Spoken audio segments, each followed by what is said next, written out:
Israel पर Hamas के हमले और इसके बाद इसराइल की जवाबी कार्रवाई पर मुस्लिम देशों की प्रतिक्रिया कई लोगों को हैरान कर रही है। आमतौर पर फ़लस्तीन का खुलकर समर्थन करने वाले मुस्लिम देशों ने सतर्कता के साथ प्रतिक्रिया दी है और इन देशों का रुख बटा हुआ दिखा है। ज़्यादातर इस्लामिक देशों ने खुलकर हमास का पक्ष लेने से परहेज किया है। ऐसा इसलिए भी माना जा रहा है क्योंकि हमास का हमला ऐसे वक्त पर हुआ है जब इसराइल और मुस्लिम देशों के बीच रिश्ते सुधारने की कवायद चल रही थी।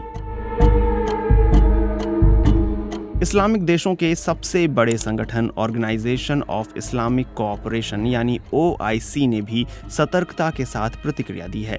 संगठन ने कहा है कि वह फ़लस्तीन में इसराइल की कब्जा की गई ज़मीन पर उसकी सैन्य कार्रवाई से चिंतित है।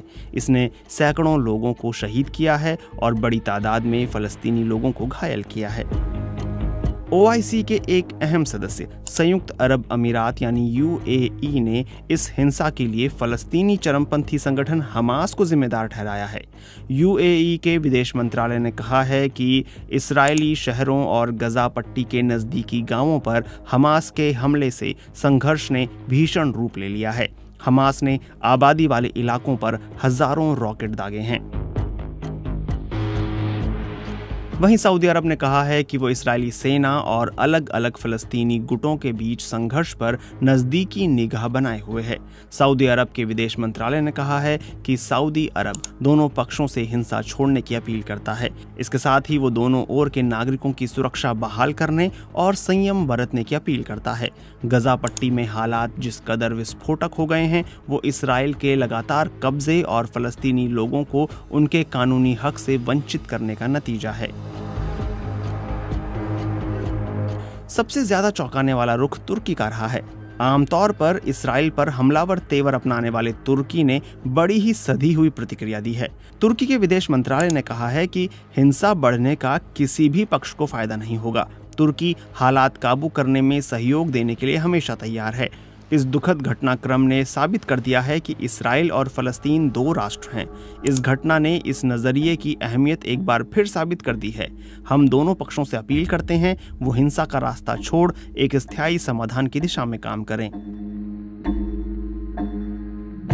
OIC के सदस्य कतर ने भी शांति की अपील करते हुए कहा है कि वह इसराइल और हमास के बीच बढ़ते संघर्ष पर नजर रखे हुए है। वहीं मलेशिया ने कहा है कि वो इस संघर्ष में हुई मौतों से चिंतित है। इंडोनेशिया के विदेश मंत्रालय ने कहा है कि इस समस्या को किसी भी तरह सुलझाना होगा।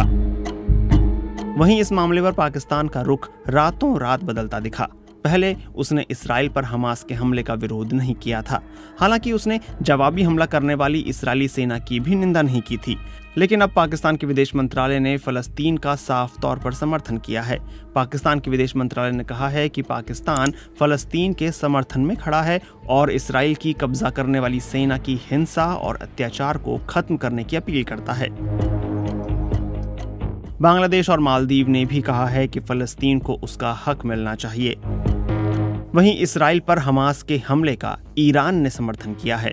हमास के प्रवक्ता ने कहा था कि इस अभियान को ईरान का समर्थन हासिल है।